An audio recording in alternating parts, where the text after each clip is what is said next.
The views thing is huge. That's why I pushed the views, which is like actually a lot harder feature to implement than you'd think, because the sheer number of transactions per second, like it's I think it sort of requires system-wide on the order of 3 million transactions a second to actually calculate the view, to calculate and display the view count, FYI, for Twitter Global. So it's like 3 million per second.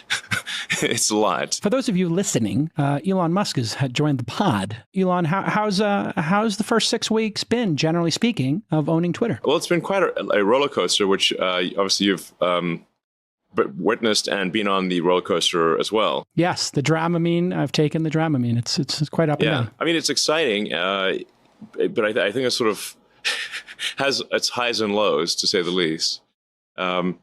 But overall, it seems to be going in a good direction, and we've got the expenses reasonably under control, so the company's not like in the fast lane of bankruptcy anymore. And we're releasing features faster than Twitter's history, at the same time as having contained the costs and reduced the cost structure by a factor of 3, maybe 4.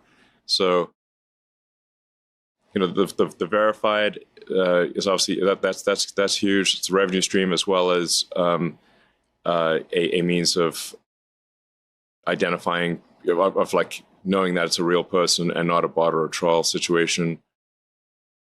Having the organization affiliation, which I suspect you talked about, that was an idea of David's that was great, to have organizational affiliation, so you can know that somebody is an actual professor at Stanford, or that this particular handle is actually Disney, not someone simply putting "I work at Disney" in their bio. So I think that's going to be really helpful. Just really just having detailed and nuanced verification. So of all the various things that you say you are these things validated by other people and organizations? Can you tell us how you do product iteration, Elon? Because one of the things that I think some people got jolted by over the last couple of weeks is like a bunch of things got taken away or changed, or rules changed, or policies changed, and there was very quick action. And then people had all this negative feedback about the quick action without communication.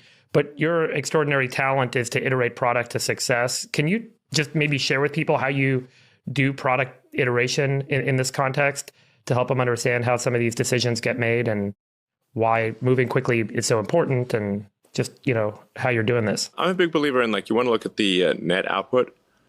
So it's sort of like, what's the batting average? If it's like baseball, the point is not that you hit the ball, but it's like, well, how many home runs you get, and how, what's your actual slugging percentage? Yeah, slugging percentage. Yeah. It's like, you're going to swing for the fences. You're gonna strike out a bit more, but we're going to swing for the fences here at Twitter, and we're going to do it quickly. So, and I think generally, my error rate and sort of being the chief twit will be less over time. But in the beginning, we'll make obviously sort of a lot more mistakes. Because I'm new to I'm like, hey, I just got here, man. So, I mean, if you look at the actual amount of improvement that's happened at Twitter in terms of having costs that are not insane, and getting and actually shipping product that on balance is good, I think that is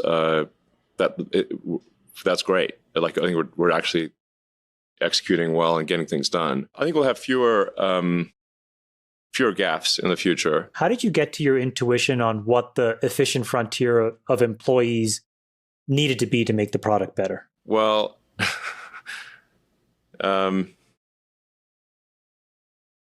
yeah. Well, I observed part of this where you basically asked the question, who here is critical and who here is exceptional? Yes. I mean, it really, what the criteria I was trying to apply, and obviously you're not going to be perfect if you're moving fast, and there's a lot of people you're talking about here, is that anyone who is exceptional at what they do, where the role is critical, they have a positive effect on others, and they are trusted, meaning they put the company's interests before their own, should stay. Pretty straightforward. Yeah. And it also is up for working hard. Like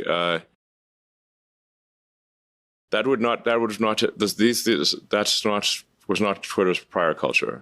Yeah. Were you surprised that the intersection of that circle and the people that left was basically 25%? Were you surprised it was that deep, or did you think your intuition was like, it's probably somewhere in here? Well, I think you could just stand back and say, without knowing how many employees Twitter has at all, and say, how many people are really needed to run Twitter? Like, let's say you don't know what the employee headcount number is at all. How many people are needed to keep the site operational? Like, let's say, excluding product evolution, you basically have to keep the servers going. And you have to have customer sort of a support function to take down material that is in violation of the law. How many people? What's the minimum number of people? That's in the hundreds, probably. It's not exactly. It's not like a giant number. Yeah. Twitter still has like 2,000 people, right? Yeah, we still have 2,000 people. It's not nothing. And actually, there's actually on the order of like almost 5,000 contractors. Like almost all of the what's called trust and safety work, which is like the support functions for the site, are done by contractors.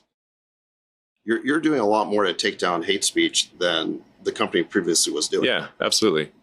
Like hate speech impressions are down by a third, and will get even lower. Maybe you could.